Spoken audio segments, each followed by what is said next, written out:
and the road turns out to the right, and you go down there to the railroad track.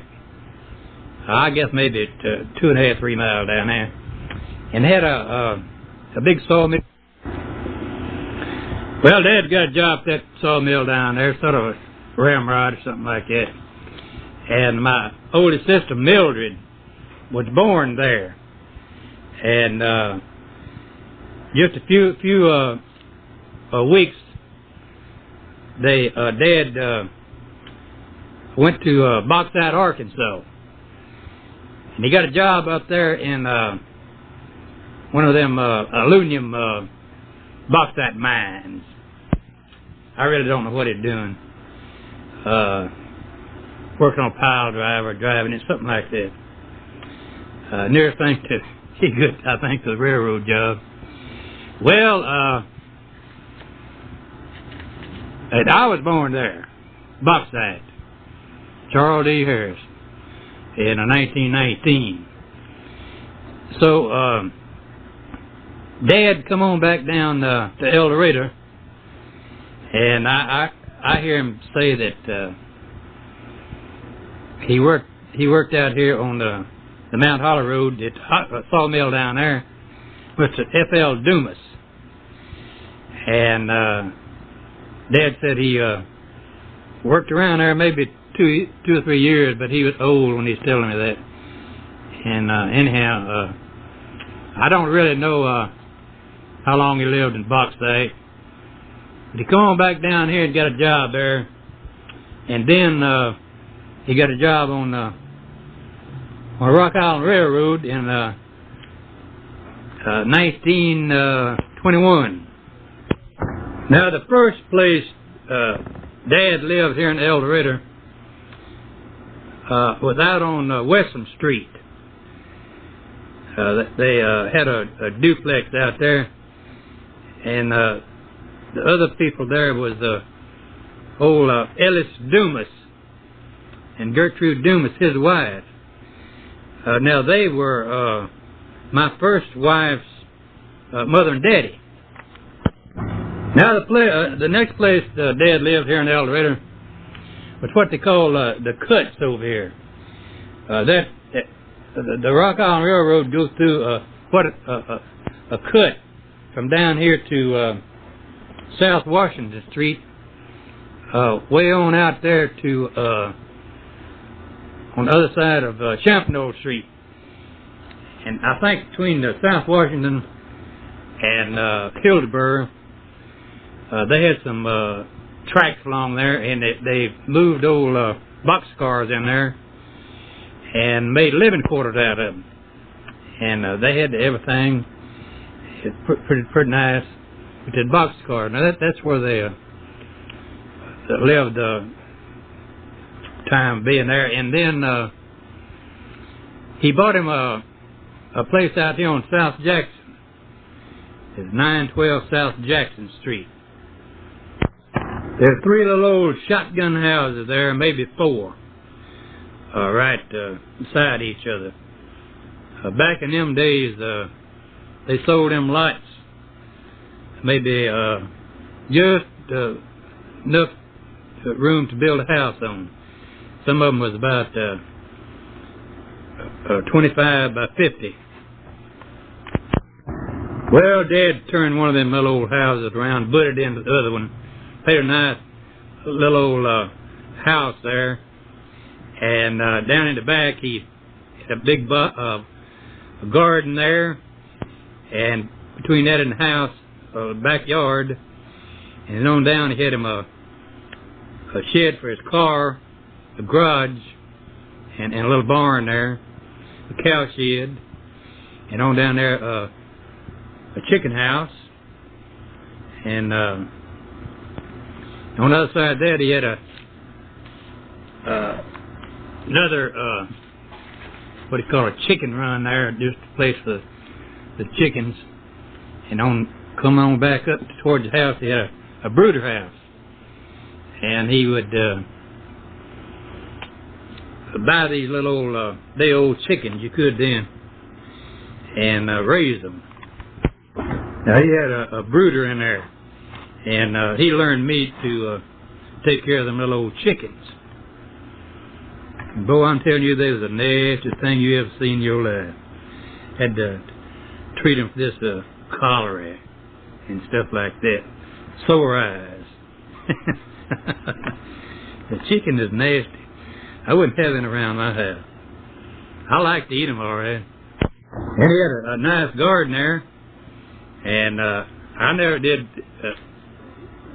He didn't mind me selling a fryer or hen every once in a while, something like that, or anything in that garden. I just get me a couple of buckets full of it, take off down the neighborhood selling it. Well, I got a little spending money like that. He didn't seem to mind. Well, I had two sisters born in that house. Margie Lucille, younger than me, and then Helen Ruth, younger than her. And then depression come along. And I remember exactly the day it started. Dad, he was working on the railroad, but he was gone a lot. He was working down on Louisiana. I think they call it a tie train or anything down there. And he wouldn't be home on the weekend. But I remember coming home from school one evening, and he was sitting there on the bench there in the kitchen. And, well, I asked him, what are you doing home or something like that, Said he got cut off. Well, that's the day the Depression started, and I was 10 years old at 1929. My younger sister, Maribel, was born there. And I had another little sister, Dorothy Jean, and she didn't live but a month or so. And Dad got him a job at the Richard Grocery Company, driving a truck. Back in them days, that Richard Grocery Company was a huge thing. Boy, they sold everything. And they had gangs up there, them employees was stealing them blind. Of course, it didn't hurt them. But they fired Dad. And I don't know exactly how it happened, but them guys up there told him if he didn't get in with us, was that. So he got in with them, had to, and he got fired. And then Dad got a job driving a truck for Bill Beebe, hauling pipe and things like that, and he'd haul cotton on a flat bottom bed. I don't know what happened to that job, but Dad wound up on the WPA. He was a bridge foreman, and he built all them low bridges out here on Champano. Some of them still there, down that bottom there. Well, that's a pretty good job. Now, I don't think you worked about 4 or 5 days a month. And I believe he got paid $60. And man, that was good, Of course, that was a foreman's wages. And then they helped you out on your groceries and everything like that, and your clothing. And Uncle Sam, he's a good Joe back in them days. Well, people talk about the depression, me or I don't know that anybody that really knew it was going through a depression. Everybody got along all right. You had everything you needed, and had plenty of time, and worked about 4 or 5 days a month. They had all that other time, to do anything else they wanted to. And you call it depression. Well, it was, you know, it interfered things, things like that, you know. Well, along about that time, Mother and Dad separated, and Dad got him a job over in front of the house there, a stave mill, at Ennis, Junction City. He started out over there, I think, a night watching, and he wound up firing that boiler and sort of a ramrod around there. You know, he knew everything about any kind of a sawmill, and he stayed right there until he got they called him back on the railroad. He must have got back on the railroad about 1937 or 8, and then him and Grace got married, and I believe Dad that let that house on South Jackson go for taxes, or he might have given it to Mildred and Bill. And then he moved out here on Craig Avenue, and then he come back on South Jackson, 938 South Jackson. Now I believe that he was living there when him and Grace got married, and I don't know. I think the next place was out there on 1114 South West Avenue. I know he was living out there when I went to the Army in May of 1941. Now my brother Jerry come along, and July the 10th, 1945.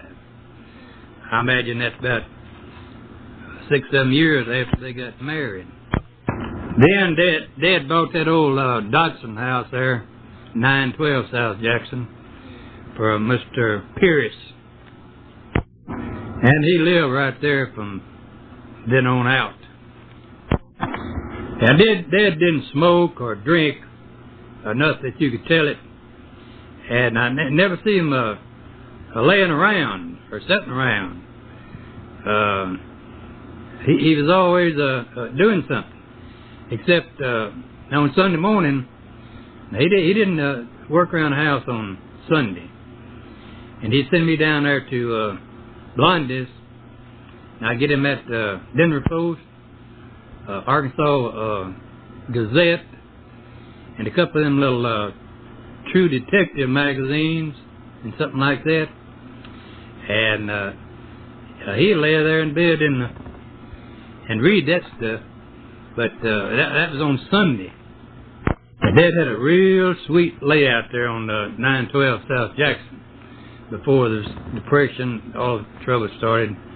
And I'm going to draw a sketch of it and let you just see how it is. Boy, he had everything. Now, Dad was sort of a loner. He didn't have time to visit around and make many friends. But he would cotton up to a fellow that could help him out, you know, like a good carpenter, a good automobile mechanic, or something like that, you know. Well, they all liked Dad.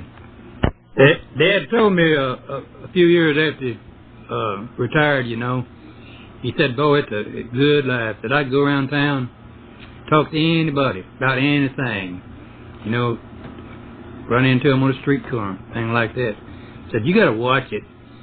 Said when they start shifting their eyes around and standing on one foot, this and that, you know. He said it's be a good idea to change the subject. Dad could do most anything around the house, but he knew when he should hire something done or when he could do it himself. Dad retired when he said he was 69 years old, and he lived until he was 83 and a half. Now, don't leave out James Lee. That's Grace's boy, and Dad raised him, and he thought just as much as James that he did of us. Now, James, he was a fine boy, and it turned out to be a fine man. James got him an education, worked his way through college under the GI Bill. He was in the Navy right at the end of World War II. He thought a lot of Dad and his mother, too. Now, Jerry is a good man. He has a fine